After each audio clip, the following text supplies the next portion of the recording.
Welcome to MindTraceCrime, where we don't just tell the story, we trace the mind behind it. Here we dig deep into the psychology of crime, exploring what shapes a killer, what drives their choices, and the hidden patterns that lead to unthinkable acts.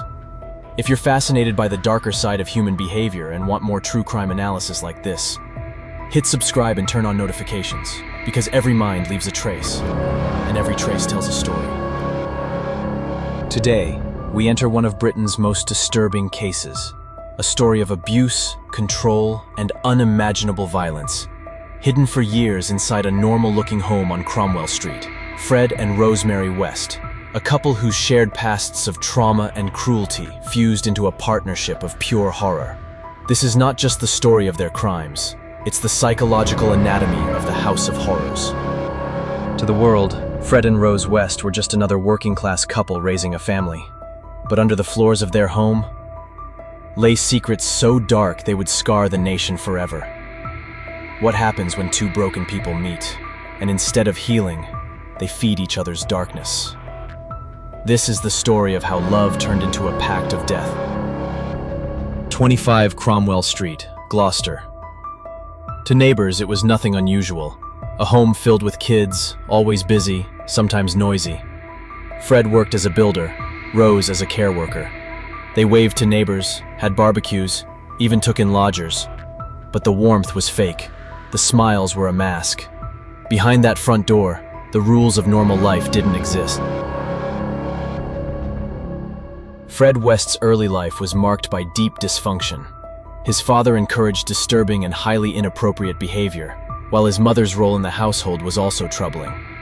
As a teenager, Fred suffered multiple head injuries, leaving him impulsive and with little control over violent tendencies.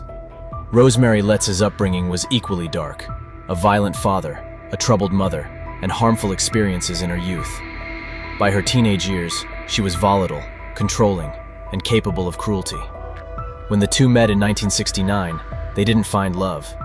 They found someone who matched, and even fueled, their darkest impulses. When Rose entered the picture, Rose was still in her mid-teens when she met Fred.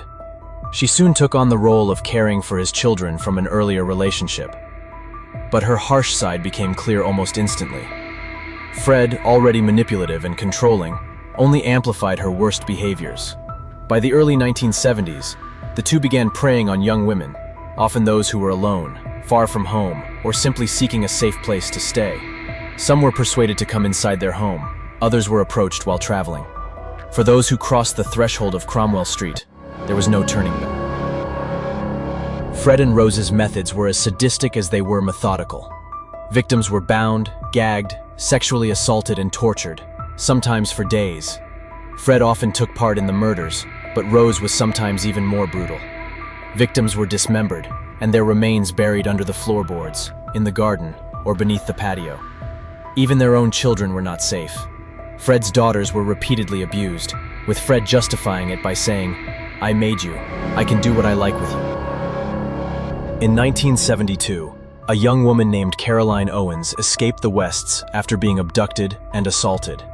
She went to the police, but shockingly, the case collapsed and the Wests walked free.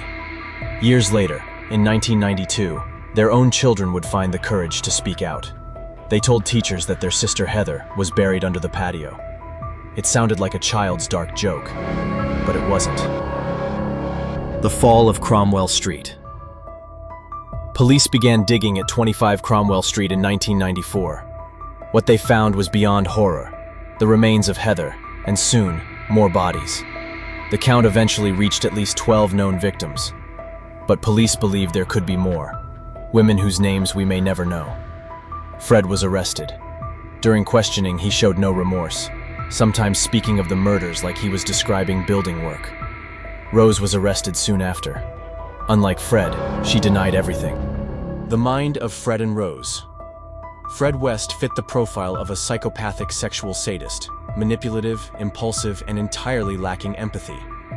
His abusive upbringing and brain injuries likely fed into his compulsions, but they never excused them.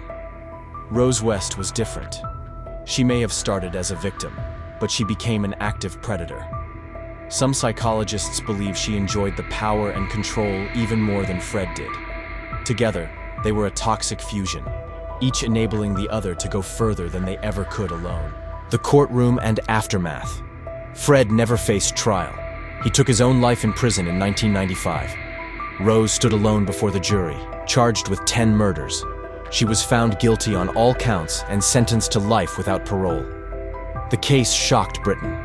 It revealed deep failures in child protection and communication between agencies, and it left the nation grappling with the reality that such evil could hide behind such an ordinary facade. How many more victims were there? What secrets did Fred take to his grave? And what does Rose still know, but will never tell? The West case remains one of the darkest chapters in British criminal history, not just for the brutality of the crimes, but for the way two people's shared darkness became a single, unstoppable force. This has been MindTraceCrime. If you want to explore more cases like this, where we don't just tell the story, we trace the mind, make sure you subscribe and turn on notifications. Because every mind leaves a trace, and every trace tells a story.